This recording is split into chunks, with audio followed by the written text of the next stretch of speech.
Assalamualaikum warahmatullahi wabarakatuh. Salam sejahtera bagi kita semua. Om Swastiastu, Namo Buddhaya, salam kebajikan, Rahayu. Bapak Ibu guru hebat sekalian, izinkan saya memperkenalkan diri kembali. Nama saya Lului Maknun, Sarjana Pendidikan CGP Angkatan 11 dari SMK Negeri 1 Rejotangan, Kabupaten Tulungagung. Ki Hajar Dewantoro, yang nama aslinya Raden Maswardi Suryoningrat, lahir pada tanggal 2 Mei 1889 di Yogyakarta. Beliau adalah seorang pendidik, intelektual, pejuang kemerdekaan Indonesia yang dikenal karena kontribusinya yang besar dalam dunia pendidikan. Pada tahun 1913, Ki Hajar Dewantoro mendirikan sekolah bernama Taman Siswa di Yogyakarta. Visi utama dari Taman Siswa adalah memberikan pendidikan kepada semua lapisan masyarakat, tidak terbatas pada kalangan elit saja. Konsep pendidikan yang diterapkan oleh Ki Hajar Dewantoro sangatlah revolusioner pada zamannya karena mengutamakan pendidikan karakter, kemandirian, dan kebebasan belajar murid. Berikut adalah intisari dari pemikiran Ki Hajar Dewantoro.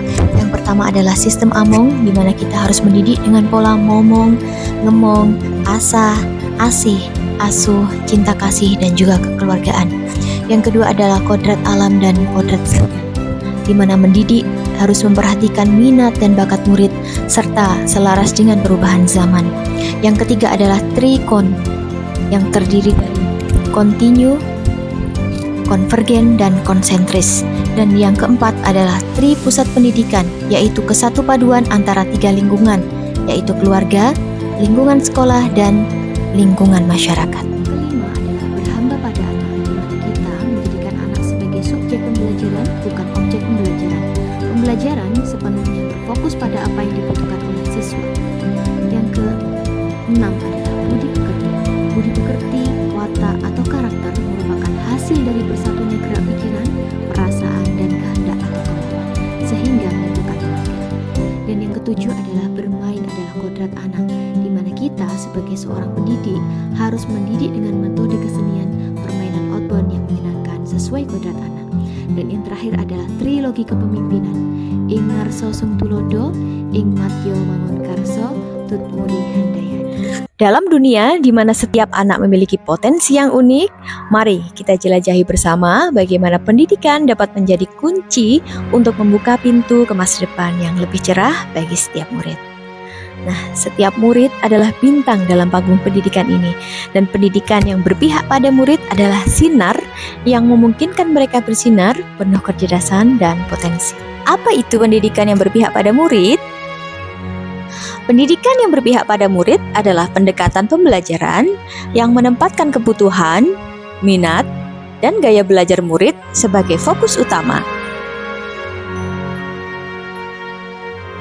Banyak murid mengalami berbagai masalah pribadi dan akademis. Layanan bimbingan konseling yang baik dapat membantu mereka mengatasi hambatan ini, mengembangkan keterampilan coping, dan mencapai potensi penuh mereka. Layanan bimbingan dan konseling di sekolah kami dirancang khusus untuk mendukung setiap murid secara individual dengan pendekatan personal dan menggunakan alat bantu modern. Kami memastikan setiap murid mendapatkan perhatian yang tepat. Kami memahami bahwa beberapa orang tua mungkin khawatir tentang layanan ini. Apakah konseling dilakukan oleh profesional bersertifikat? Ya, tentu saja. Semua guru BK kami adalah guru yang memiliki latar belakang pendidikan, bimbingan, dan konseling, juga S1 psikologi, dan telah mendapatkan sertifikasi yang diperlukan, juga memiliki pengalaman bertahun-tahun di bidangnya. Adapun beberapa asas dalam bimbingan konseling, yang pertama adalah asas kerahasiaan, yaitu sebagai konselor harus menjaga kerahasiaan dari permasalahan anak didik kita. Yang kedua, asas kesukarelaan, yaitu asas di mana anak-anak didik kita datang kepada konselor dengan sukarela tanpa paksaan dari pihak manapun. Yang ketiga adalah asas keterbukaan, tidak hanya sikap menerima saran, melainkan juga bersedia membuka diri untuk penyuluhan, baik dari pihak konselor maupun pihak klien. Yang keempat adalah asas kegiatan, di mana di sini diharapkan anak dapat berpartisipasi aktif dalam melakukan layanan bimbingan konseling. Layanan bimbingan dan konseling atau BK yang berpihak pada murid adalah pendekatan atau prinsip dalam pemberian layanan BK di sekolah yang mengutamakan kepentingan dan kesejahteraan murid sebagai prioritas utama. Berikut beberapa karakteristik atau elemen yang dimiliki oleh layanan BK yang berpihak pada keterlibatan aktif. Guru BK atau konselor terlibat aktif dalam mendengarkan, memahami, dan merespon kebutuhan, harapan, serta masalah yang dihadapi oleh murid-murid. Empati. Pemahaman dan empati terhadap situasi dan perasaan murid merupakan hal yang penting dalam memberikan dukungan dan panduan yang sesuai. Kesetaraan. Terjalinnya hubungan yang berdasarkan kesetaraan antara guru BK atau konselor dengan murid. Hal ini memungkinkan murid untuk merasa nyaman dalam berbicara dan berbagi tanpa takut atau pemberdayaan, memberikan dukungan dan panduan kepada murid untuk meningkatkan kemandirian, kepercayaan diri, dan kemampuan dalam mengatasi masalah atau tantangan yang dihadapi. Keadilan, memastikan bahwa setiap murid diperlakukan secara adil dan mendapatkan kesempatan yang sama dalam pelayanan BK, tanpa memandang latar belakang sosial ekonomi atau keberagaman potensi. Fokus pada pengembangan potensi dan keberhasilan akademik serta pribadi setiap murid dengan memberikan bimbingan karir, pembinaan kepribadian, dan pengembangan keterampilan sosial. Pengembangan potensi.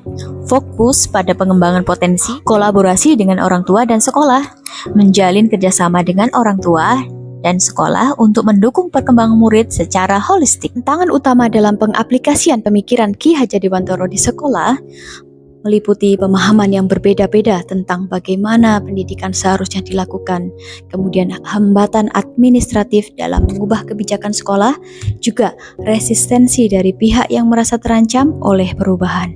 Solusinya mungkin bisa ditemukan melalui dialog terbuka dan kolaboratif antara kepala sekolah, guru, staf administrasi, dan mungkin melalui partisipasi aktif dari orang tua siswa.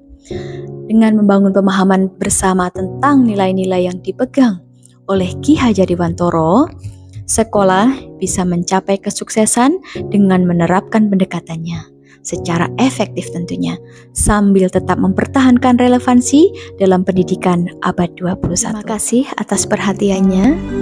Sekian dari saya. Assalamualaikum warahmatullahi wabarakatuh. Salam guru penggerak, tergerak, bergerak, dan menggerakkan. Semangat!